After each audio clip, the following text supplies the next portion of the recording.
How we doing? So today we're going to talk about something, and it seems like a conversation we have multiple times every day when we talk to bowlers about how they're getting on, whether they're injured or trying to put on pace, and we ask them about their training.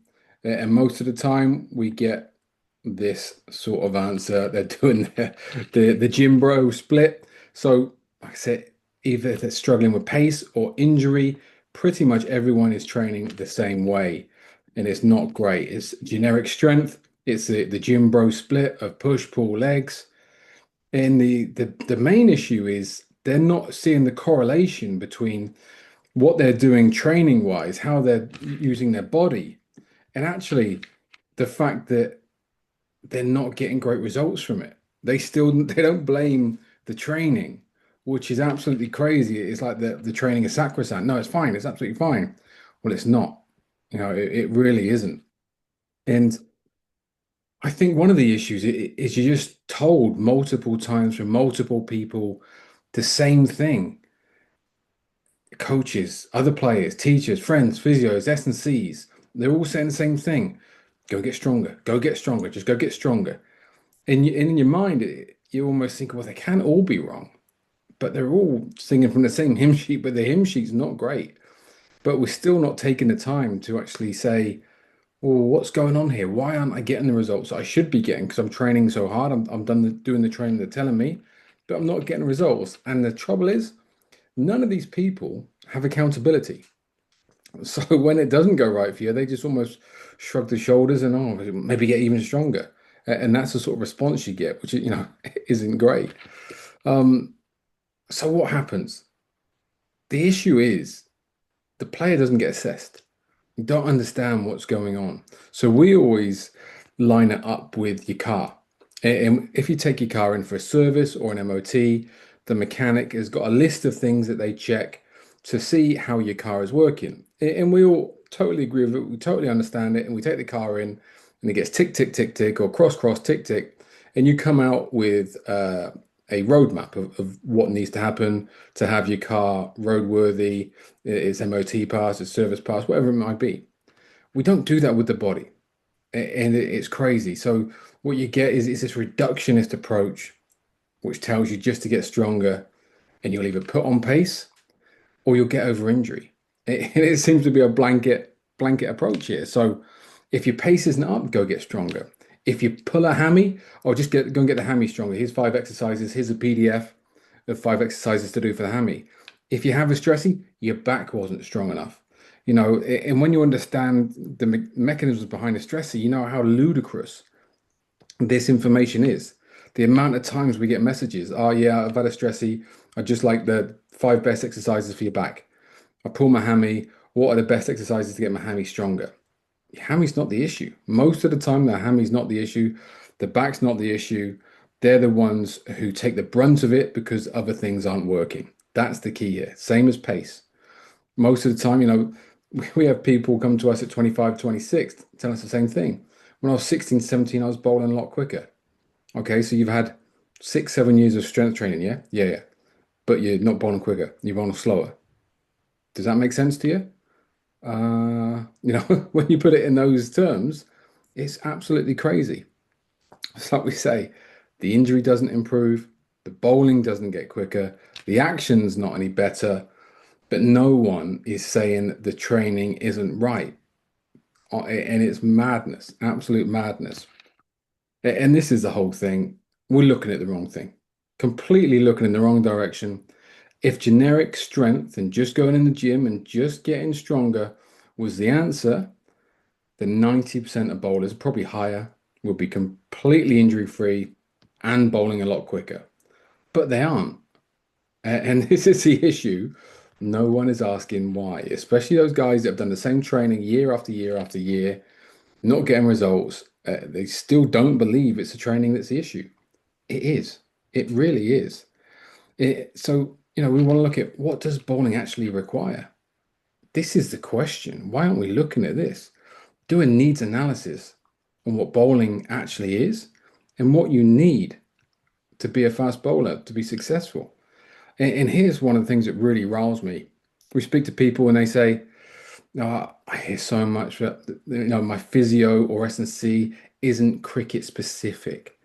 Is it that some way absolves them of any accountability? You know, there's lots of sports I've never worked in, but I'd have a very good understanding by watching it of what the body would actually need in that sport. Just saying I've never worked with a say javelin thrower, I've never worked with a high jumper, never worked with a sprinter, never worked with a rugby player, but I could watch it and know what they'd need. The body's the body, and when you're doing certain things, we know what the body needs. So it shouldn't matter if you've never worked in a sport. It should matter you understand the body. And as a player, why aren't you questioning this? Why aren't you saying to the physio or the S&C, well, hang on. So you're saying because it's cricket, you don't understand what you're doing? Yes or no? You know? So what does bowling require? Bowling requires good movement and motor control at the foundation. Okay? The ability to co-contract quickly and the stability to support the kinetic chain and have great isometric and eccentric control. Those are absolutely fundamental. And when that happens, the fascial slings are able to come in, help propel the body forward, and help the action be sequential like we need it to be. That's what we need. And that's what you see so much in some young players who naturally have got all these things.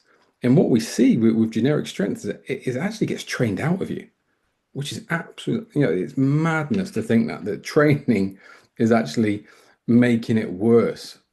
Training is making it worse, and that just cannot happen. And I won't stop talking about this because it's absolutely vital we understand it. So I could. let's look at these exercises. Contraction element for the lower limb, we're going to use a single leg drop jump. But after the first jump, when we land, we want to land in a back foot contact position with the heel up, taking all that slack off and holding in the position. Let's go. So normal drop jump to start, and as we jump, then we land in the back foot contact position. Hold there. Perfect. See the difference in training that was just going up and down with a deadlift. There's a massive difference. Which one is going to help you with bowling? It's pretty obvious. Let's look at this. We've got some sport specific on the right or movement specific training.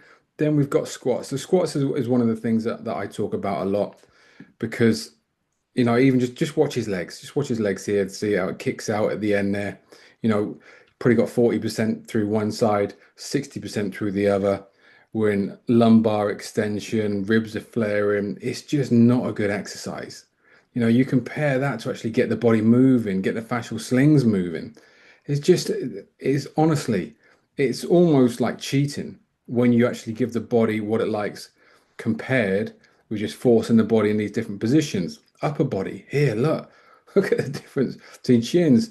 Again, people don't think of chins enough, but left to right asymmetry is huge. If you're pulling yourself up more one way than the other, there's so many things that go wrong with chins in the upper quarter. Then we look at training overhead. This is using the co-contraction, completely different. The ability to switch on and co-contract that upper portion in that bowling specific position. Then pairing it up with some oscillation overhead with it. So we've got two different forms of overhead training here. I know which I'm putting my money on to actually help you as a bowler, but 99% of people are doing the other one. It's just so frustrating. So frustrating. So, what do we need to do? We need to assess what your body can and can't do. It's simple. Can the body do it? Yes or no? Most can't. Most get in horrible positions for a lot of things.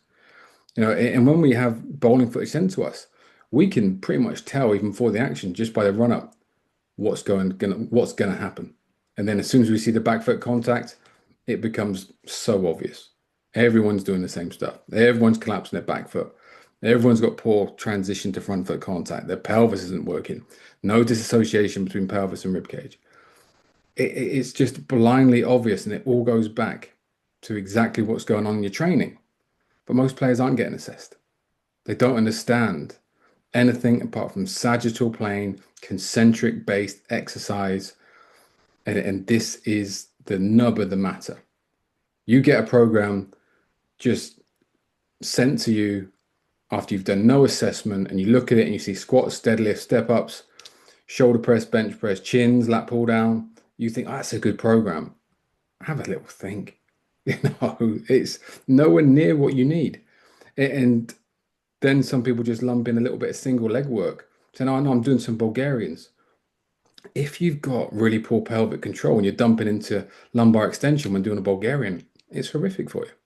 It's absolutely horrific. Adding jumps as well. What are the jumps for? How quickly are you trying to get off the floor with them? Are you looking at RSI number? Are you looking at Golgi tenders? What are we doing? Just adding a few jumps in, a few single leg at the end doesn't make something specific. It's madness what's going on. And so we get to these push-pull legs. So push-pull legs, we're not getting into kinetic chain. We're not doing anything for motor control. We're getting nowhere near co-contraction work. Most trainers haven't got a clue what co-contraction is, and it's just a mile away from what you need. The ability to take slack out of a muscle when you need to is absolutely vital. And slow concentric work just doesn't do this. It doesn't. So what you got is something which is based on guesswork, given to you with no assessments. And here's the kicker. You get given the same plan as everyone else. Now, this happens in counties, at unis. Now unis are one of the worst for this. I get sent plans that some of our boulders have at unis. They look brilliant, as in they're nicely done, they're glossy, they put loads of work in on Excel documents, but everyone's got the same plan. Everyone's got the same plan. And as a bowler, you need to ask yourself, if you're a 6'7" left armer, why are you doing the same plan as a 5'11" right arm spinner or a keeper or a batter? Why? It doesn't make sense. You need to really ask yourself these questions. Okay, so I'm going to play a video next that I did a couple years ago, which hopefully will resonate. Now I'm going to introduce you to our little mate Spidey, a little Lego man. Now Spidey wants to train. Unfortunately for him, he can only train pretty much in a sagittal plane. So if we have a look at a few of the exercises that Spidey can do, we can see that he cannot get out of that sagittal plane.